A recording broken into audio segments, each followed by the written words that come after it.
Hey everybody, I'm Mr. Mills, and today we're going to be talking about solving systems of equations by both the elimination and the substitution method. Okay, so the whole idea of solving a system of equations is to try to find the one ordered pair, or the one point, that if you substituted in that point to both this equation and that equation, both of these equations would in fact be true. And by that I mean, when I substitute in an x and a y value, does the left side of the equation equal the right side? Is it true? And then also for that same point, if I substituted in that same point into the bottom equation, would the left side of the equation equal the right side, right? So you're trying to find the one ordered pair that works for both equations simultaneously. We will not be talking about infinite solutions or no solutions today. We will only be focusing on consistent and independent equations, okay? So, I'm going to talk about solving systems in both ways. So first I'll do the elimination and then I'll do the substitution. Okay. So first with the elimination, the idea is to either add or subtract down to eliminate one of the variables, right? So right now I have 5x plus 3y equals negative 19 and 16x plus 6y equals negative 50. I want to eliminate one of my variables. It doesn't really matter which one. I just try to pick the one that would probably be easiest to do. Right, and so right now I'm seeing I have a 5x and a 16x. 5 doesn't really go into 16 nicely, so I don't think I want to look at my x's right now. But I do notice that 3y and 6y, hey, those are pretty nice numbers, right? Because 3 definitely goes into 6. So what I'm going to do, what's going through my head is, how can I make this 3y into a 6y, right? So what would I have to do to make 3y a 6y? What do I have to multiply it by? Well, I have to multiply it by 2. So I'm going to go ahead and multiply the top equation here by 2 so that both of my y's have the same value, okay? So let's multiply this top equation by 2. Whoops. Multiply it by 2 to both sides. So when I go ahead and multiply by 2, I'm going to get 2 times 5x is 10x, and then 2 times 3y is 6y, and then 2 times negative 19 is negative 38, okay? And then I still have this bottom equation here. I'm not going to mess with the bottom equation, just going to leave it as is. So 16x plus 6y equals negative 50, okay? And so now, the y's in both of my equations have the same value, and that's nice because now I can eliminate the y's, right? So now the question is, should I add or subtract down? And since both of my y's, they're both positive, I'm going to go ahead and subtract down. So I'm going to subtract, and then remember, I'm subtracting everything in that bottom equation. So remember, I would put that in parentheses so you don't forget to distribute that negative through to everything in the bottom equation. Okay? And so now I have 10x minus 16x, and that gets me negative 6x. And then 6y minus 6y, well, those eliminate each other, right? They cancel, they reduce out to 0. And then I have negative 38 minus negative 50. Well, minus a negative just turns into positive. So negative 38 plus 50 is 12. Okay. Now I have negative 6x equals 12. From here it's pretty straightforward, just trying to get x by itself.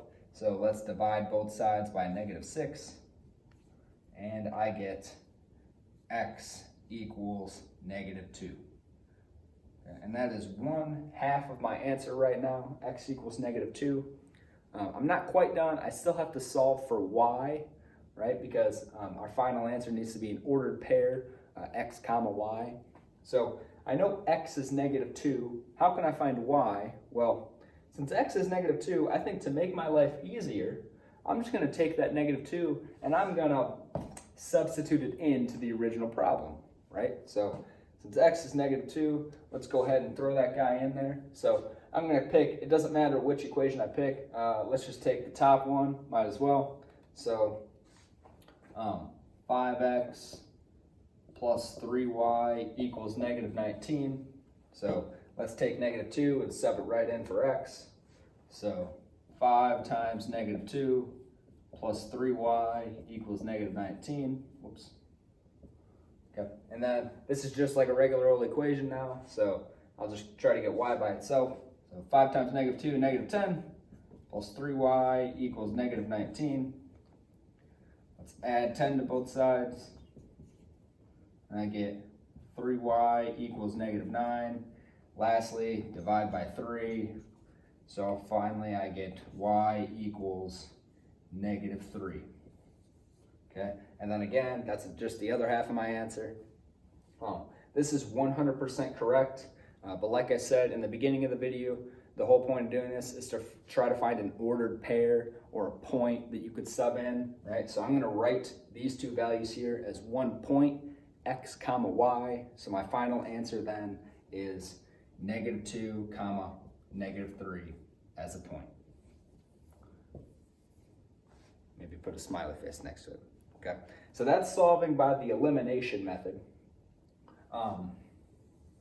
Another way I could go about and solve a system is to solve it by the substitution method, right? And so the whole idea of the substitution method is I'm literally gonna solve for one of the variables, doesn't matter which one, but I'm gonna solve for one of the variables and then literally substitute in that entire equation into the other equation, right? And that sounds kind of confusing, so maybe it'd be better if I just went ahead and started the example, right? So what I'm thinking in my head is I want to get x or y by itself. Which equation would be the easiest to do that? Well, I'm seeing, hey, this x doesn't have any numbers in front of it, so I'm going to go ahead and try to get this x by itself right here, okay? So let's take this equation, this x minus 7y equals 11, and let's get x by itself. So let's add 7y to both sides. Oops. Plus 7y. When I do that, I get x equals 11 plus 7y.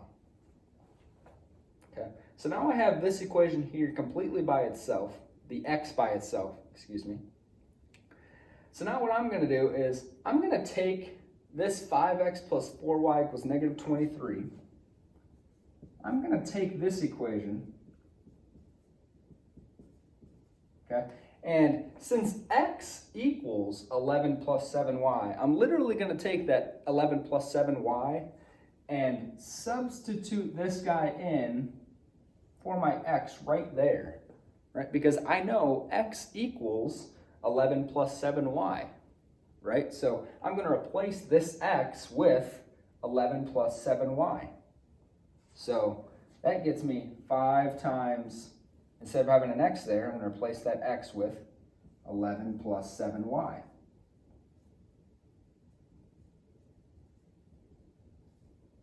Okay? And it's kind of ironic that we just substituted in something here. We actually substituted in something in the elimination method as well, right? So anyway, now this is just another equation. It's kind of longer now, but I only have y's in there. I don't have any x's. So I'm going to go ahead and try to solve for y. Let's get y by itself.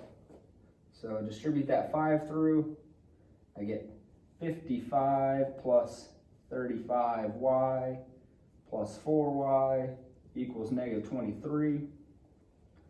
Yeah, let's move this guy up here.